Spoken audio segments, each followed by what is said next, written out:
Welcome to Vet's Vault. Today's edition highlights the newly minted billionaire Tyler Perry. Happy birthday! Tyler Perry exemplifies how to be a billionaire in 2020. Influence is earned over time through the consistent commitment and dedication to a personal goal, a conviction, a discipline, or a cause at the expense of self preservation. Paying the price is what earns you the influence. If you go through hell and come out, people will respect you, says Dr. Miles Monroe, the late Bahamian evangelist. On September 13, 1969, Uber influencer and award winner Tyler Perry was born as Emmett Perry Jr. to Mrs. Willie Maxine Campbell Perry and Emmett Perry Sr. He was one of four children, and his father was extremely abusive. Tyler once said his father's answer to everything was to beat it out of you. Tyler was also abused by numerous adults outside of his home sexually, and at one point he attempted to take his own life before dropping out of high school. Eventually, he earned his GED and went on to work several unfulfilling odd jobs. However, he ultimately found that his passion was storytelling, writing plays. So he made the pivot and moved east to Atlanta, Georgia around 1990, where 2 years later, I Know I've Been Changed was first performed at a community theater. Financed by the 22-year-old's $12,000 life savings, it flopped, opening to a mostly empty theater in 1992. He was bankrupt. Never detest small beginnings. 13 years and many plays later, he released his first film, Diary of a Mad Black Woman, in 2005, jump-starting his Medea franchise. Tyler Perry's film version of his highly successful touring play was distributed by Lionsgate. The movie made $22.7 million dollars in its opening weekend, and the world was introduced to Mabel Medea Simmons, Tyler's talk plenty and take no ish alter ego. In only 6 years, he soared from unsuccessful playwright to sleeping in seedy motels and living out of his car to a 35-year-old multimillionaire. All because in 1998, his perseverance paid off when the play began a limited church run. The tribe showed up in droves, and Tyler began an incredible run of 8 plays in 8 years. It was a new beginning. Next were his films Medea's Family Reunion, Daddy's Little Girls, Why Did I Get Married, Meet the Browns, The Family That Prays, I Can Do Bad All by Myself, Why Did I Get Married Too, and For Colored Girls. In 2006, Tyler penned his first book, Don't Make a Black Woman Take Off Her Earrings, Medea's uninhibited commentaries on life and love, which rose to the top of the New York Times bestseller list and earned two Quill Book Awards. In 2007, Perry expanded his brand to television with the series House of Pain, the then highest rated first run syndicated cable show of all time, and followed that up with Meet the Browns, the second highest debut ever on cable after House of Pain.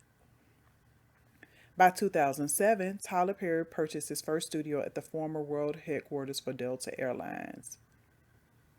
The property was purchased recently by the former president of production of Tyler Perry Studios, Ozzie Aru, and his brother, who is the current president of production of Tyler Perry Studios, Will Aru, making them the first Latinos to own and run a major film and television studio in the United States.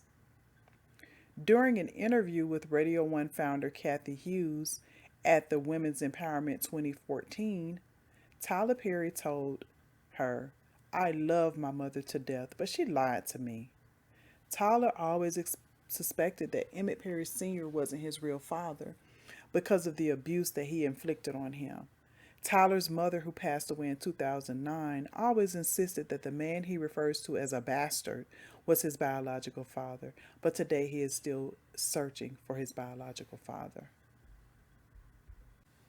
In a press release on March 31st, 2011, Lionsgate announced that they would extend their contract and relationship with Tyler Perry's films with the release of Tyler Perry's Medea's Big Happy Family and the Perry produced We the Peoples and more.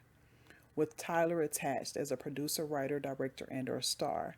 To be made in conjunction with Perry's production companies, 34th Street Films, Very Perry Films, and Tyler Perry Studios. Perry and his longtime partner, Ethiopian model, filmmaker, and activist Gaylela Bekele, announced the birth of their son, Amon Tyler, on July 7th, 2015.